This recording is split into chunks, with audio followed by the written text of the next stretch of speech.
Welcome to Authentic Interaction Mastery, or AIM. This is where we explore and discover innovative ways to engage our most important, significant interactions every week, every month. Because when we do that really well, man, we just accelerate our businesses, we accelerate our lives. So AIM is one of our primary components to get from A to B. And so in our 20 to 2020 program, what we do is we look at what does success mean for you? What does significance mean? In order to get to your B, your point B, which is your success and significance, well, it takes a few things. First of all, the definition of success is achieving a goal. So often we look at achieving goals or success as something huge, it's something out of our reach. What is success? Success could be achieving a goal. Your goal could be cleaning the garage today. It could be tying your shoes. So that's a mini success. And we don't celebrate those mini successes enough. So success actually is not as overwhelming as people think. And then secondly, we look at significance, and significance could be something big. Oh, I'm not being significant in the world. But for me, significance is, I'm a geek, an analytic geek, so I look at significance as, what is the statistical significance? And usually if you look at a normal curve and you look at statistical significance, it's that tail on the other end. And what that means, when you look it up in Webster's definition of significance, it's deviating from norm or expectation.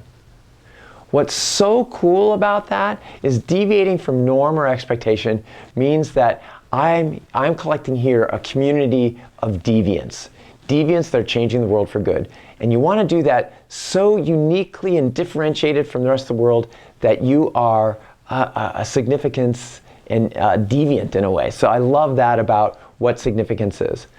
But that's your point B. And getting from point A to point B is not always a straight line. So the first thing we look at in our community is looking at best self mastery or best me mastery, which is be me. And that's looking at bringing your most authentic self. And we meet on Tuesdays to talk about that. And then we have a framework for that as well, my CHPC, Certified High Performance Coaching with Brendan Burchard. But then the second piece is what this morning is about, is authentic interaction mastery, or AIM. And what we look at here is a framework, what I call Susufu. It's set up, show up, and follow up. We'll go over that in a little bit as well. So that's authentic interaction mastery. When you're your best self, and then you actually show up as your best self in these authentic interactions, well then things get accelerated in your life, and your influence increases.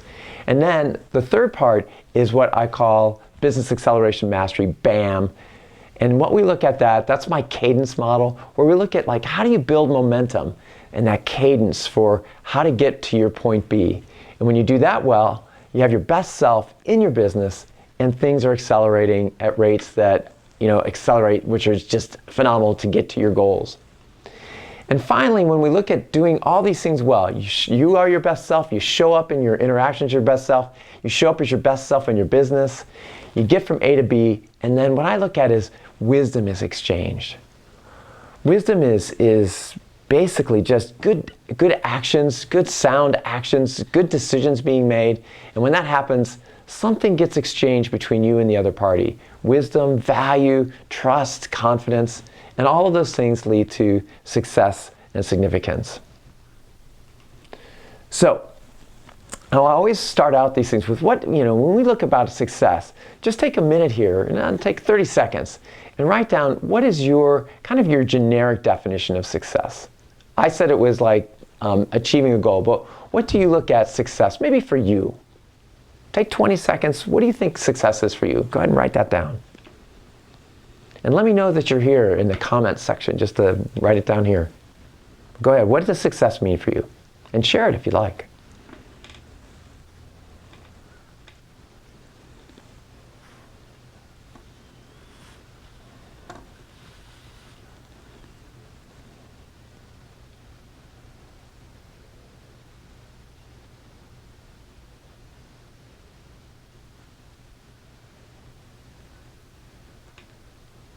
Okay, great.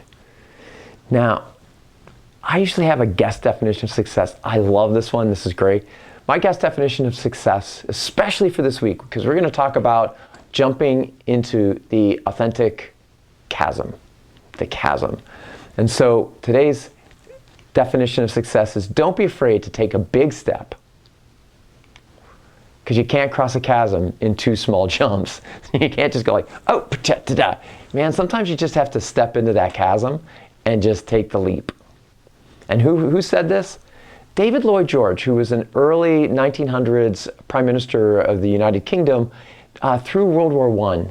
And so he was part of the Liberal Party, and one of the ones, I think he was the last Prime Minister that was of the Liberal Party of the UK. So David, Lloyd George gave us this great one about the chasm and some great wisdom about jumping into the chasm.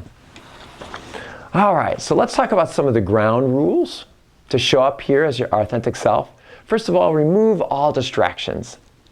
Don't try to multitask. I really like you to be here, because being here, you're going to be able to really be most genuine to yourself, your most authentic self here, if you remove all those distractions and just be here. Secondly, take notes. If you got a journal, take that journal out, start taking some notes on things.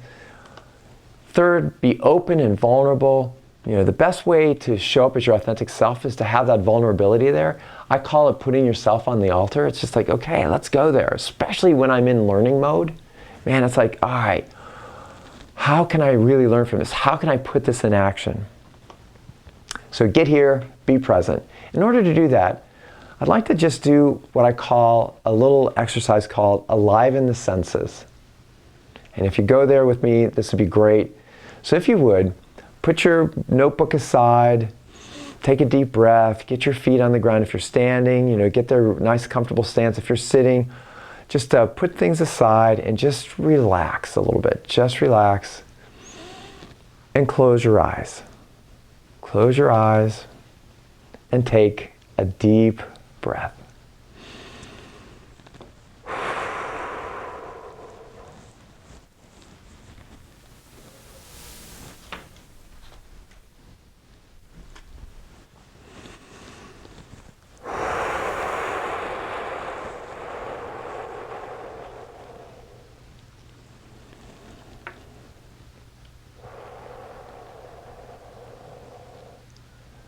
Feel your body dropping, settling to a good, comfortable place. And with your eyes closed, what do you hear that you didn't hear just a second ago?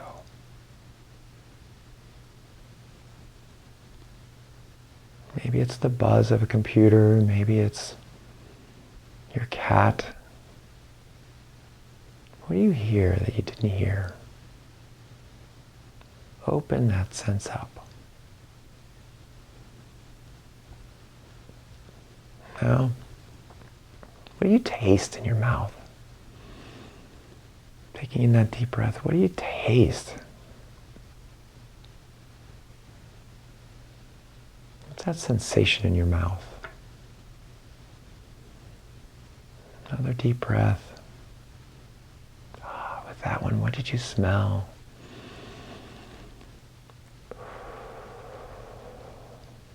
What do you smell?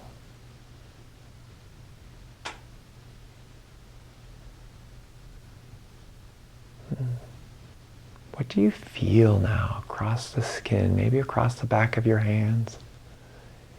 Maybe there's a slight breeze in your home, ruffles your hair a little bit. What do you feel?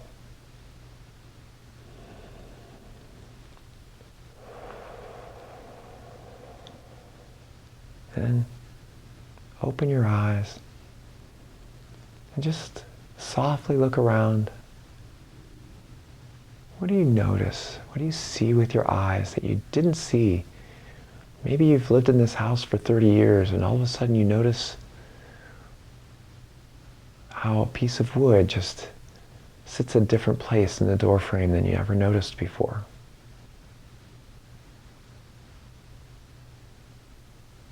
Great. All right, come back to me here. Wonderful. I call that alive in the senses, and that took about 2 minutes at most. And I know that's always a risk to do on a Saturday morning because, all of a sudden they're like, I'm out of sleep. But I don't want you to do that. Part of this is just like, how do you get really present? And I learned that exercise when I was learning and teaching Tai Chi. And it's just a way to get really present and open your awareness to all your senses. And when you do that, man, your creativity, your brain fires differently. It's a wonderful place to be. So alive in the senses is just a great way. And please use this, before any big stressful moment or big meeting that you have. We're going to talk about authentic exchanges today. So part of this is before that big meeting, and I did that before we started our exercises here today. It's like, okay, take that deep breath, open up the senses. And when you get really good at it, it could take like 5 seconds, and all of a sudden, you're in a different place. You're ready. You're rock and roll right here. So yeah, there we go. So that's what we call alive in the senses. All right. So the next thing we're going to talk about is susufu. And one of the things about this authentic interaction that happens, there's 2 mindsets that we talk about in authentic interaction that are really important, basic foundational building blocks of authentic interaction. First of all, is that you have a mindset that you can improve your interactions. Now, when I got my master's degree in communication, a lot of people were saying, well, communication, why are you taking communication? I was a chemical engineer before. That's like, everybody knows how to speak. Well, does everybody know how to speak well? Does everybody know how to persuade and influence well?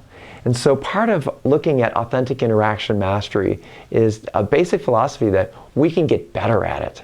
If we hone some of those interaction skills, some of those persuasion skills, our influencing skills, we can get better at it. And when we do that in all of our interactions, personally, in our business, on the street, friends, collaborators, our world accelerates a little bit. And the second philosophy that we have, second mindset, is planned interactions go better than unplanned interactions.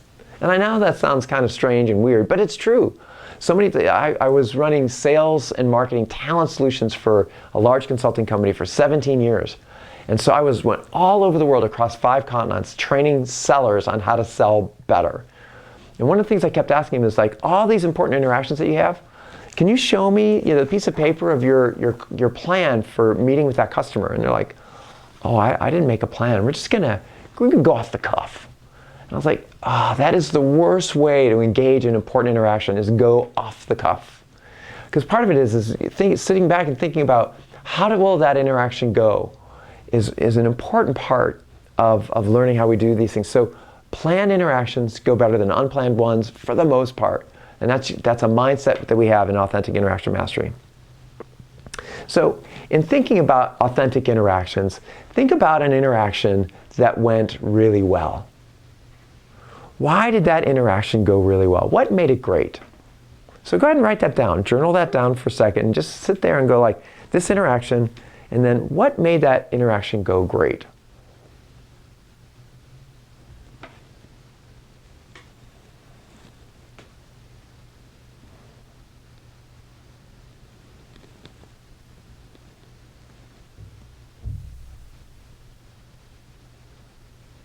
Great.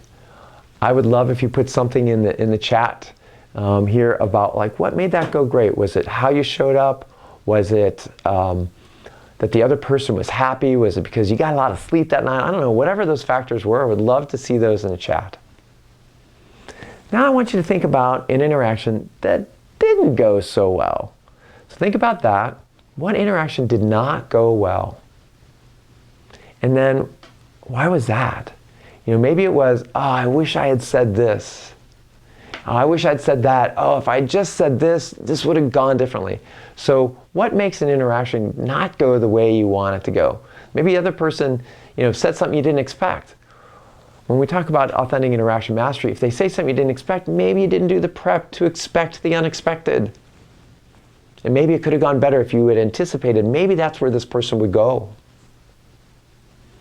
So looking at our set up, show up, follow up model. So first of all, we exchange value. When we're there authentically in authentic interactions, we exchange value. And value could be wisdom, confidence, energy, trust. So many things can be of value in an interaction beyond the tangible things in a transaction. So we have to set it up well. We have to anticipate the objections. What are the questions we're going to ask? What does that look like? We got to show up authentically and be curious about what the person's saying, go into a sense of discovery of what's happening in that moment, and then we do a follow-up.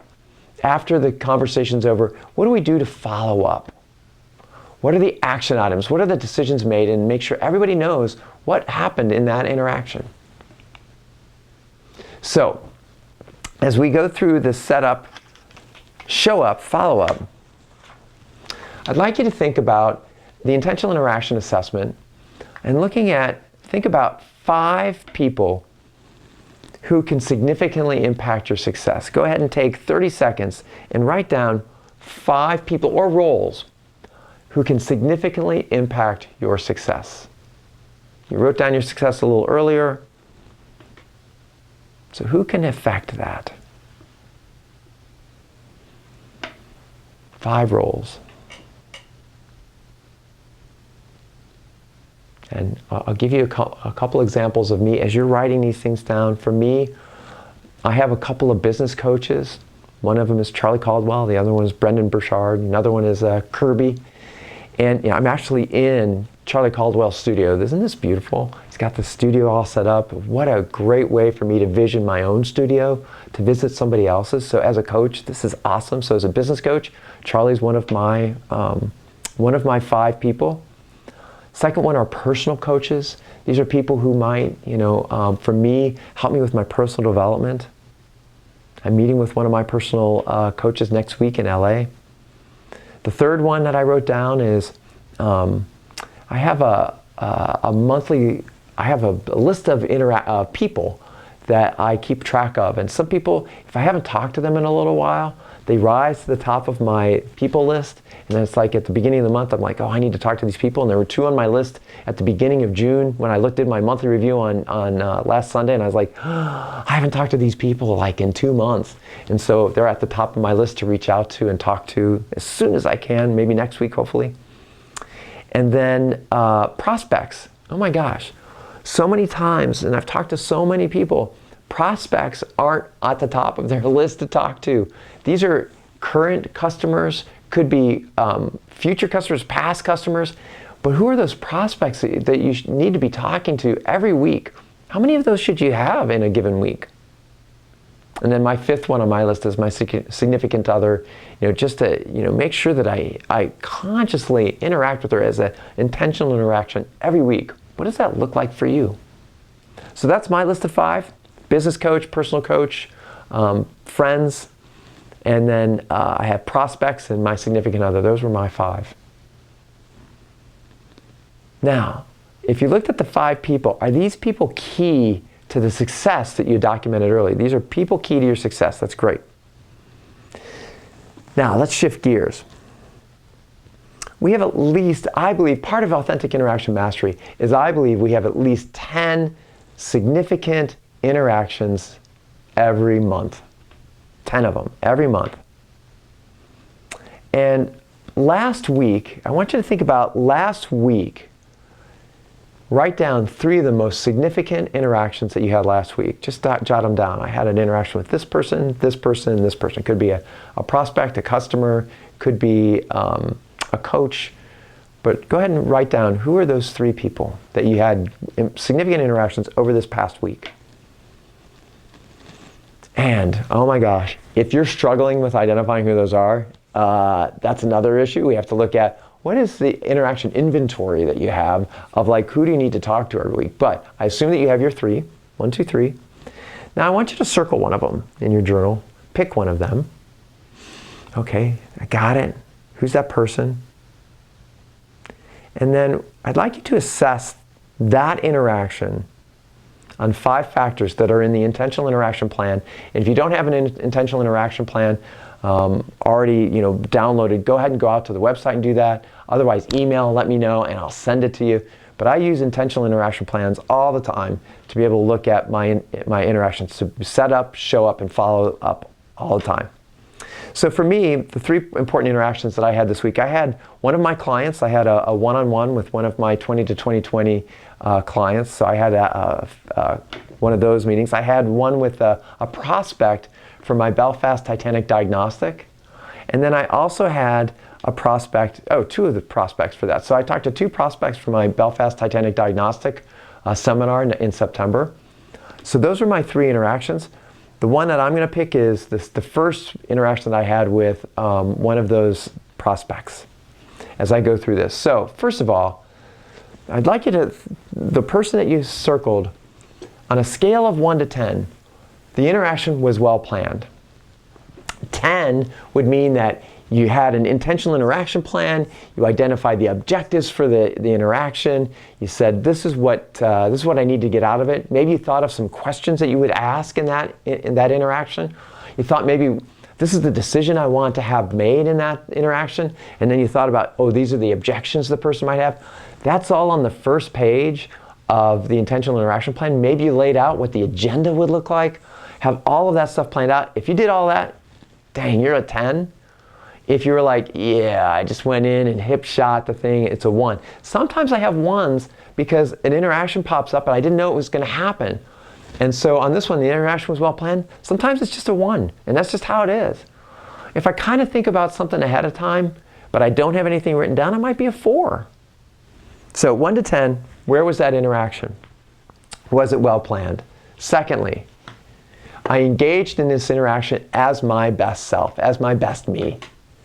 And so from that perspective, man, not only did I set it up, I showed up.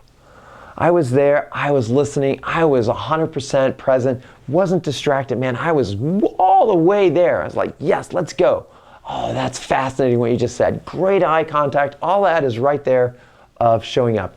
10, dang, you were just all there. The whole rest of the world stopped, and you were at a 10.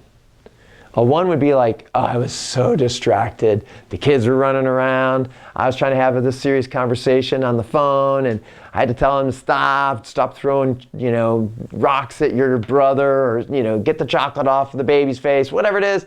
What is the show up? So maybe you were a 1, you just couldn't be present. 10 would be like, bang, I was there.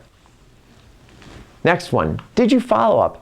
Everyone agreed to the next best actions, and one way I look at that, to give yourself a 10 on that, not only did everybody agree to the next best actions, but you documented them. And you sent that back to the person via email or a call and stuff. Let me just verify, these are the decisions we made, and this is what you're going to do next and what I'm going to do next. Did we get that right? So sometimes I look at that and I go, yeah, we did well. High fives, great meeting. It's like, what was decided? Well, they decided that they weren't going to decide today. I think that's not a 10.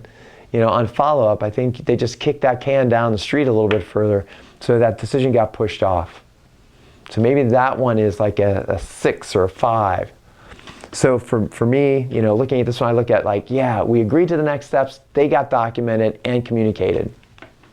Authenticity, the interaction was extremely authentic, meaning we jumped into that authentic chasm. We're going to talk about that today, about what that chasm looks like and what it feels like.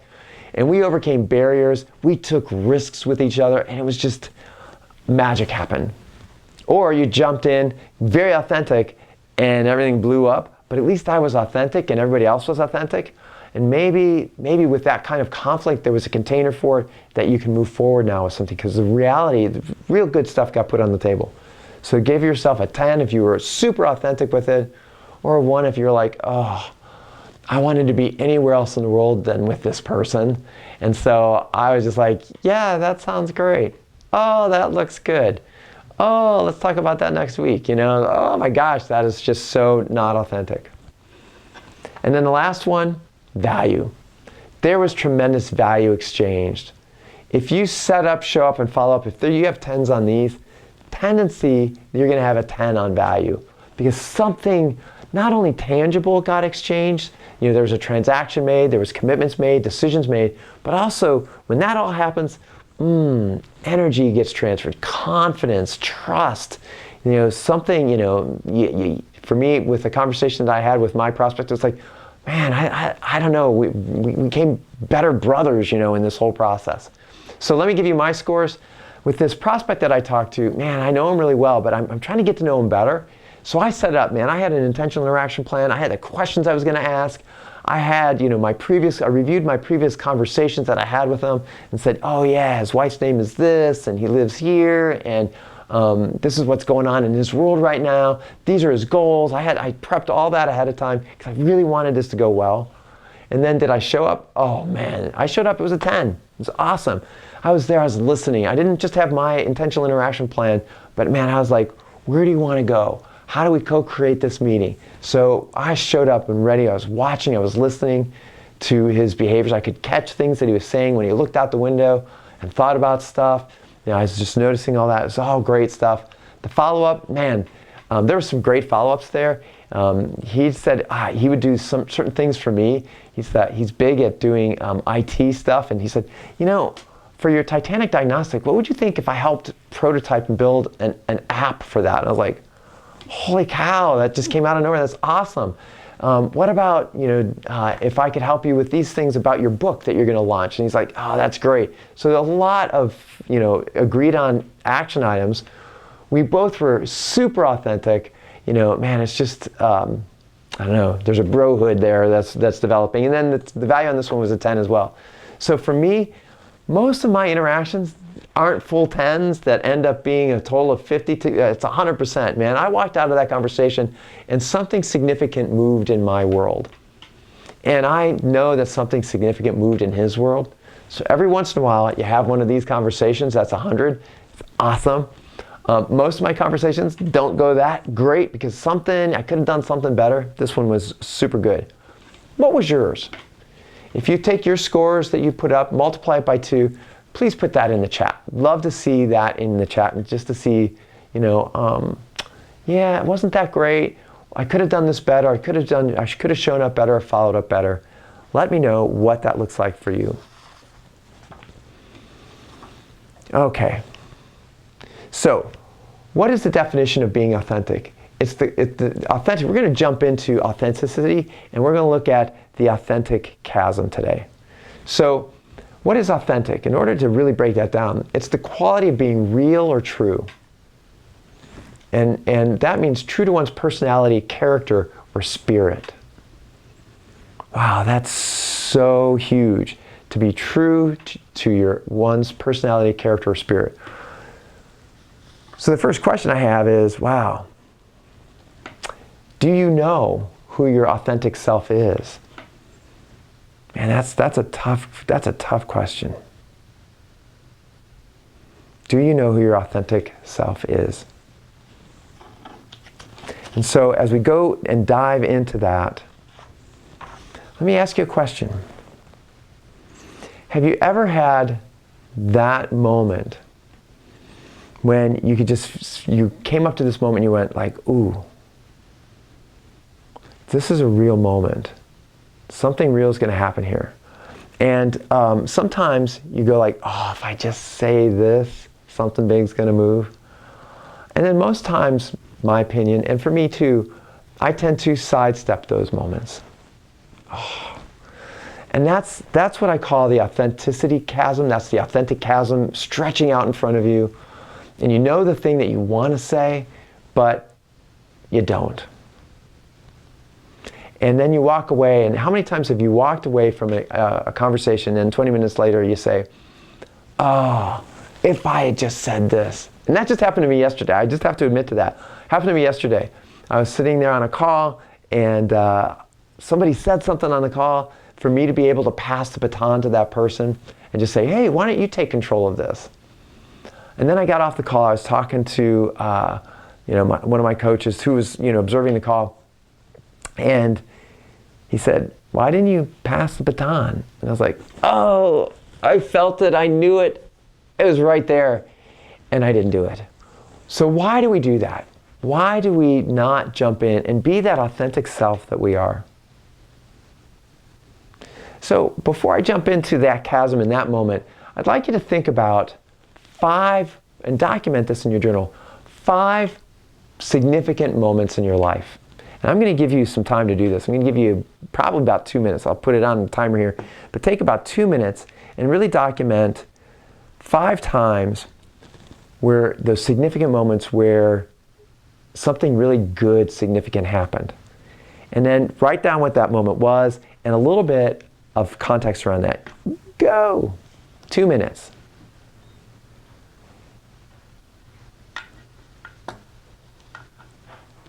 Those 5 moments that were significant sometime in your life, really significant. Write them down.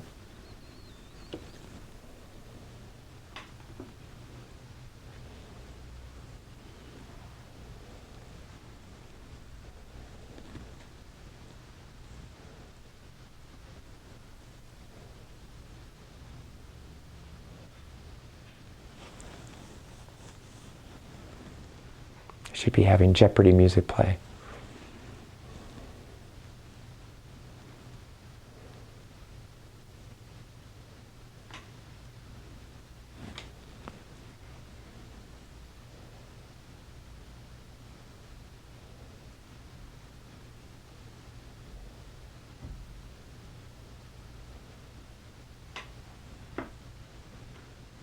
Should be about halfway done.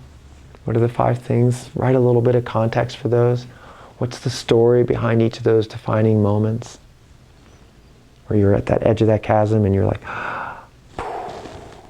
something magic happened.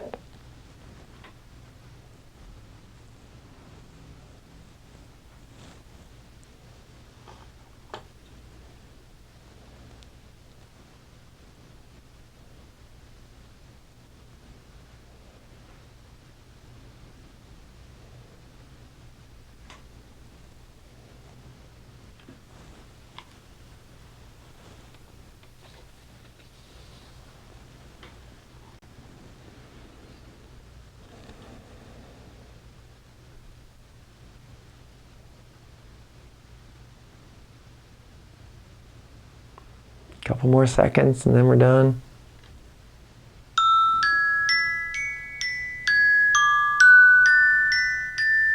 Okay, there we go. So looking at those 5 moments and the context around there, hopefully, they brought smiles to your face. I was just with Bo Eason at his event, and one of the ones that he says you should use in every presentation, so I'm going to do it right here, is I want you to close your eyes for a second and just think about your first kiss.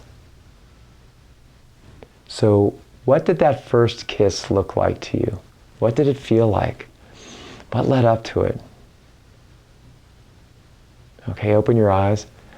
I bet if it was hugely clumsy, if it was, one thing that you were anticipating, somehow that put a smile on your face, because everybody has most people have a common experience of that first kiss, and usually that's a memorable moment in your life. So think about those 5 significant moments that you wrote down, and did you show up as your authentic self? I would guess yes, that you showed up as your authentic self in those moments, and something magical happened.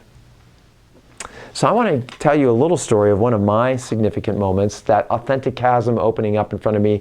And this is a story that I don't tell very often, but it was truly amazing in my world.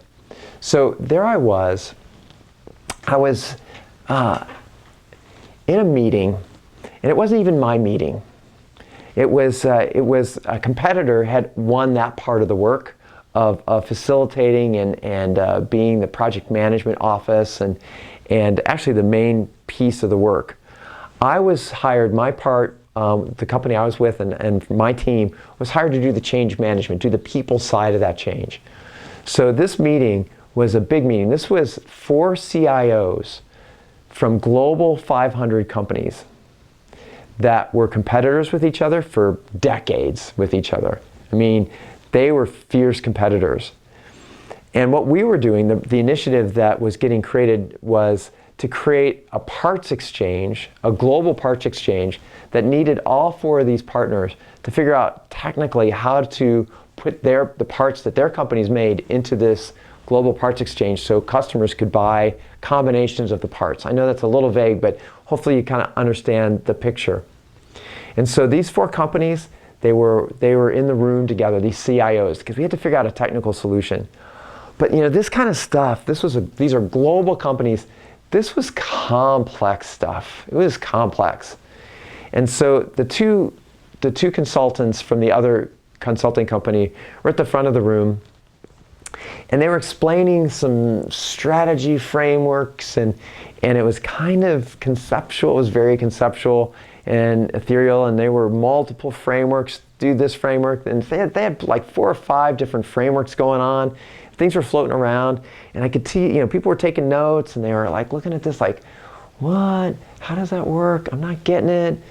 What? And I could see the frustration was building up. I was like, what's going on? Why are we talking about that when we were talking about this a minute ago? And then you could just feel the energy rising in the room. And then were like, well, if we do that, then they're going to want to do this. It's like, well, we would never want to do that because that would just blow the whole thing up. Why would we want to do that? Well, because you've been competing with us for decades on that kind of thing. Well, now we're in the room together. Why would you want to do this? Do you have something up your sleeve? And all of a sudden I could just feel it's like, uh-oh, this is bad. Until I remember this, the CIOs, there was one here, one here, one here, one here. And the CIO that was sitting right here just got red-faced. He just got red-faced. And he stood up abruptly and just went, this is all mental masturbation.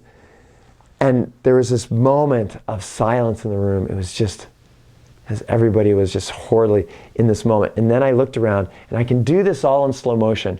And for me, I was sitting in the back of the room watching this all erupt.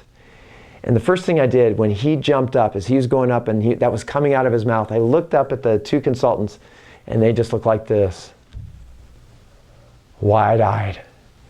And then I saw the other 3 CIOs. They were sitting there, and I could see them looking up, going like, oh. And I was like, oh, this isn't going anywhere good. And in that moment, that was for me an authentic chasm moment. An authentic chasm moment. And in those moments, I'll talk about my strategy for those, but in that moment, I took a deep breath. I said, okay, universe, you're perfect. And I stood up and I said, sit down, you're acting like you're in grade school. And all eyes flashed back to me. I was horrified what came out of my mouth. I was like, oh my gosh, but I didn't look surprised like I just did, but I was just like, just looking at him like I was like a playground monitor. I was just looking at him like this. And he sat down, and they all looked at me, and they were like, in unison, all 4 of them were just like, you have no right to treat us like that. You're treating us like we are in grade school. And then I said, well, now all 4 of you agree on something, don't you? And I said it just about like that. And they looked at each other, and one of the guys laughed. And then the other guy was like, yeah, and laughed. And then there was this laughter in the room. And then I sat down with my knees shaking. I sat down, and they all said, okay, let's go. And then they just had a great meeting. And the meeting went on not just friendly, but almost like camaraderie. It's just like the collaboration happened after that was amazing.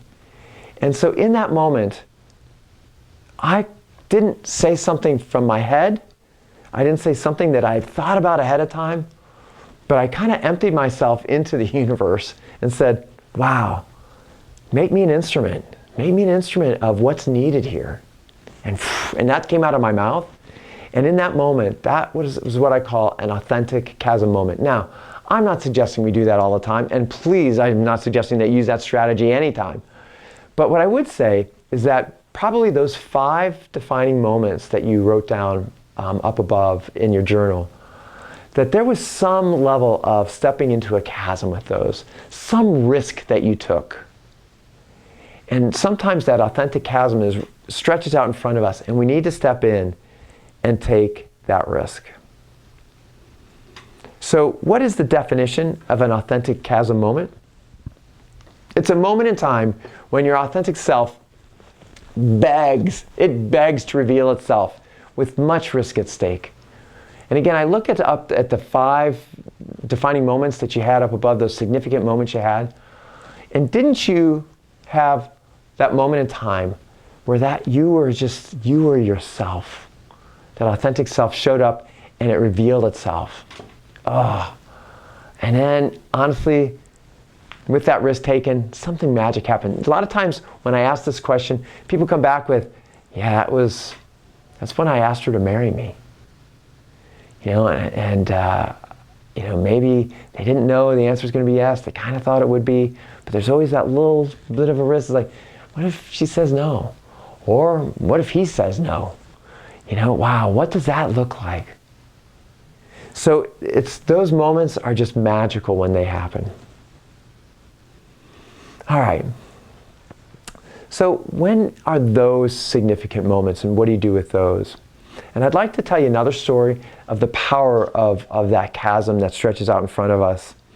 And some other big stories, I talked about, that was a conflict moment. It was a martial moment in my career. But I also want to give you an example, a story of what I would call a defining moment where I did a big ask. And before I jump into this story about the big ask, let's just take that as a moment and just go like, okay, in your journal right now, what is a big ask? Looking at your success, what is a big ask that you need to ask of a collaborator, a customer, a partner, a significant other, a friend? Who is it? What's that big ask that you should probably ask next week? Go ahead and take 30 seconds, write down. Be real creative. What is that big ask that you're going to make of somebody next week? Good action plan there. What's that big ask?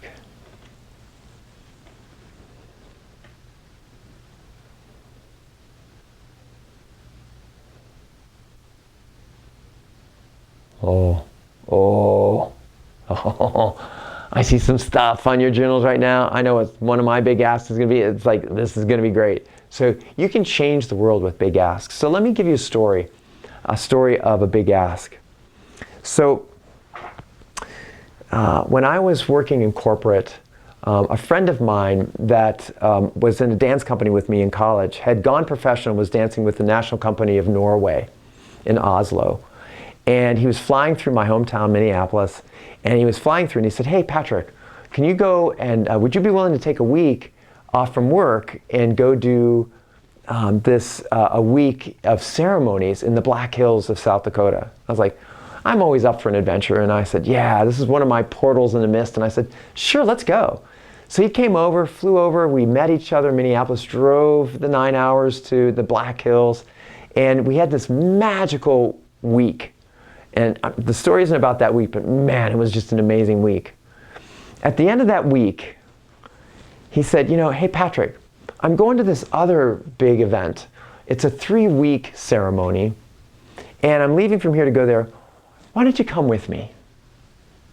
And I was like, and his friend's name, his name is Philip. Philip said, Philip asked me the question. I said, Philip, I can't just call into corporate. If any of you are in corporate, world, it's like you don't take a week off and then just call up and just say, hey, I'm just going to take another 3 weeks off. They go like, go ahead, you're fired. You're terminated. So I was like, nah, you don't understand corporate America, because I can't just call in and say I'm going to take another 3 weeks off, at the drop of a hat like that. And he goes, oh, okay, why not? And I was like, well, I explained to him, how things work. And then he did something amazing to me. He said, he looked at me, put his hand on my shoulder and said, well, Patrick, on our friendship next year, will you try to come? And I looked at him and I was like, sure. So something magic happened in that moment. That was a defining moment in my life. He did a big ask.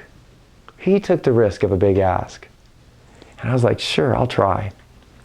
So that was in July. The following December rolls around. We're talking on the phone. Hey, how you doing? Oh, we're doing great and everything. And then at the end of the call, he says, hey, Patrick, are you going to come next year? I was like, oh, it's so hard.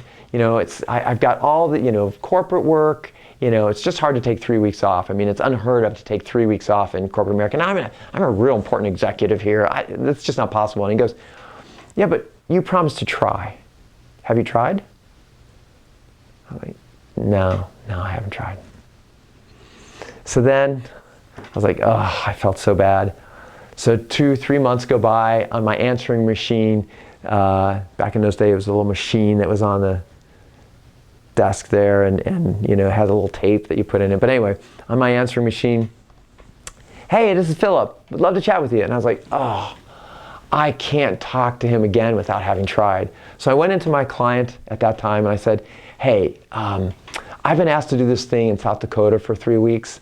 It's a terrible time in July to take 3 weeks off. It's an important time in the project. My role is so important, and I just know that you can't afford to leave me, to be without me for those 3 weeks. So if you say no, I'm totally fine if you just say no.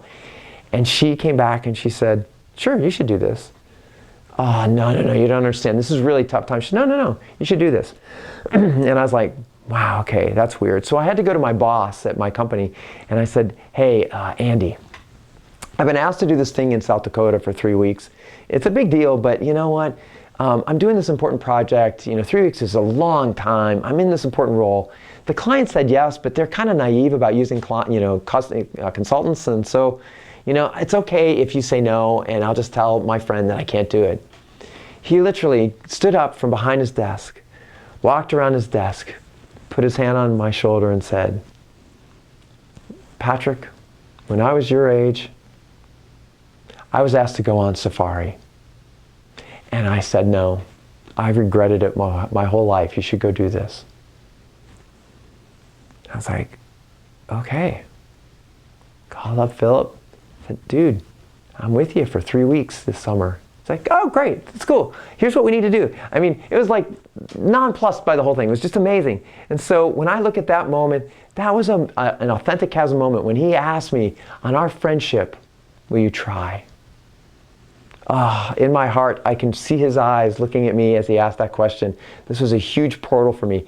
And I went through that portal, and I spent that 3 weeks. And that was 1993. I spent 3 weeks there in South Dakota participating in these amazing ceremonies on Pine Ridge Reservation.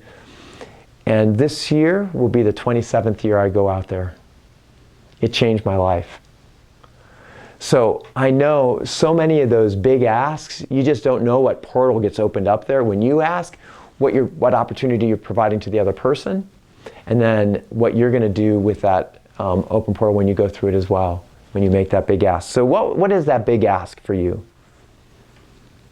And just write that down. Make sure you got that big ask written down. I'd love to see those in the chat or in a conversation. Okay. Now, I'd love for you to download the Intentional Interaction Plan. It's an important component, important piece of setting up your interactions well. If you wrote down that big ask, I really beg you to download that Intentional Interaction Plan, fill out that, write that big ask as one of the questions that you're going to ask that, and then what are the objections? What are the things that to possibly say? How you construct that? Would love for you to build a whole intentional interaction plan around that big ask. Okay, a couple last things I want to do here before we close out this hour. One is, so what happens? So when you run to that edge of that chasm, or maybe you step to it like this, however you get to that edge, and you're at that edge, like I was in that meeting, and your toes are looking over the edge of that chasm. They're just right there. And you're there. And I don't want to give you a strategy for how to sidestep it, for how to step aside. I want to give you a strategy for how to just go into it. And this is what I do in those moments. What I do in those authentic moments, and it could be where there's massive conflict in front of you. It could be where you're just ready to do that big ask. It could be something beautiful is unfolding in front of you, and they're asking you to participate in this beautiful, wonderful dance of life, whatever that is. But you stay seated, and you don't do that big dance. You don't want that to happen. You want to ask the big ask. You don't want to go like, oh, I should have asked the big ask. In that conflict, you don't want to go like, oh, that conflict was horrible, but I didn't do anything with it. So what is that big ask? What is that authentic chasm moment that you work with? And what I do in those moments, and write the strategy down if you'd like, but what I do is in that moment, and I do this all within a few seconds, I close my eyes very briefly, take a deep breath. And then what I do is I let go. I relax like the alive in the senses. I open up my senses, relax. And as I open up my senses, I'm all action. I'm emptying out, feeling out, what am I going to say next, all that. And when I do that, I become, an open channel for something from the universe to come through. Now, I have a philosophy, and I don't know if you agree with this, but I believe the universe is perfect. Maybe not our view of it, not maybe in this moment the universe feels perfect, but everything in the universe is these pieces and parts of this amazingly complex machine that are together. But if I believe the universe is perfect, and I do, then if I open up to that universe, I believe if I'm 100% let go of things, whatever comes out of my mouth next is perfect. Yow! That's an authentic chasm. So there's the chasm in front of you, and I'm just asking you to fall into it. You know why? Because there's things like falling in love. You don't get in love. You don't make yourself in love. You fall in love. And that's going into that chasm, that authentic chasm. And that's that authentic chasm moment. So a deep breath, let go, and then have faith that the next thing out of your mouth is perfect. That's my strategy for those authentic chasm moments, to really show up as your most authentic self. Because then fears aren't getting in the way, thoughts aren't getting in the way, all that's not there. Anger, distrust, you're just going to be a true part of the universe to really answer that question. And I did that all the time. I know that sounds a little woo-woo in some ways. Man, I did that at the most critical times in my career, in my consulting career, and I can tell you, every single time I did it, something magical happened. Something significant moved. And that's what I hope for you, is to have those significant moments where something big moves in your life. So that's my strategy. I really want to thank you for being here. This has been awesome with you. I have one more thing to go through. Oh, this is so good. And I have just a few minutes here. Ooh, yeah, looking at the time. I want to put these on the whiteboard here because I'm in this great studio that Charlie has, and I want to put these up for you. These are the things that people usually get wrong when it comes to looking at that authentic chasm moment. And I'm going to put these up here. The first one, you can never get into that authentic chasm moment if you're going through the motions. Just can't get from point A to point B if you go through the motions. That's going through the routine. It just feels so rote. So you can't get there. A lot of times I'm going to call this the chasm mirage. The chasm mirage is there when you have all this fear built up about what's going to happen, and if I do this thing, this person's going to say this and that, everything's going to blow up and everything, and then you get to that moment and it's a mirage. All that fear built up and there was nothing there. We have that happen so many times. So that's the chasm mirage. That's another thing that people get wrong.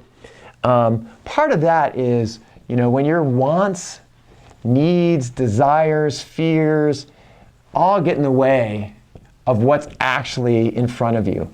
And sometimes just opening yourself up to that, universe, that it makes you more genuine, more authentic, instead of, your wants, needs, desires, or fears being a part of what's in there. The third one is shaken by the shockwave. So what happens if, I'll write this up here. What happens if you have that authentic moment and you jump in? Sometimes there's a shockwave. There's a one big earthquake and then a second one comes through. It's like, so if you say something and then somebody comes back with somebody, then you go like, oh, you have to stay in that moment. You have to stay in that moment, like swinging through that golf swing. So you can't be shaken by the shock wave. Sometimes, unlike going through the motions or the chasm mirage, sometimes there's a chasm in front of you and you miss it. It's like there was an opportunity right there. Those are those moments where you go like, 20 minutes ago I should have said this with this person. That happens to us all the time. So sometimes we miss that chasm. All right, the last one. And this is the one that I wanted to save for last because this is the one that we most do, is when we sidestep the chasm. We see it in front of us, it's there, and then we just go like, nope, not going in there. That's too risky, too hard. And so those are the ways that people usually mess up the authentic chasm. And then, are we really being our authentic self? Are we being who we really need to be and want to be in that moment? And I'd suggest, we're probably not. All right, we're at the top of the hour. I just want to end it with this, a couple things. First of all, download that intentional interaction plan. Use it for 3 of your interactions next week. I beg you to do that. Your world will move faster. You're going to influence so much better. And probably next week, because you're now aware of these authentic chasms around you, whether those chasms are small or large, and you avoid that chasm this way by not making these mistakes, you're going to go into that chasm. And what I want to have happen for you is something really big and magical happen for you next week. So, here's where those messes are, and I'll leave you with this as I always do. 3 things. First of all, live 100% empowered, learn deeply, dig down deep, learn deeply and consistently, and then lastly, shine boldly. Put that talent in the world where it shines the most as the beautiful gem you are. Thanks a lot, and I'll see you at our next Authentic Interaction Mastery.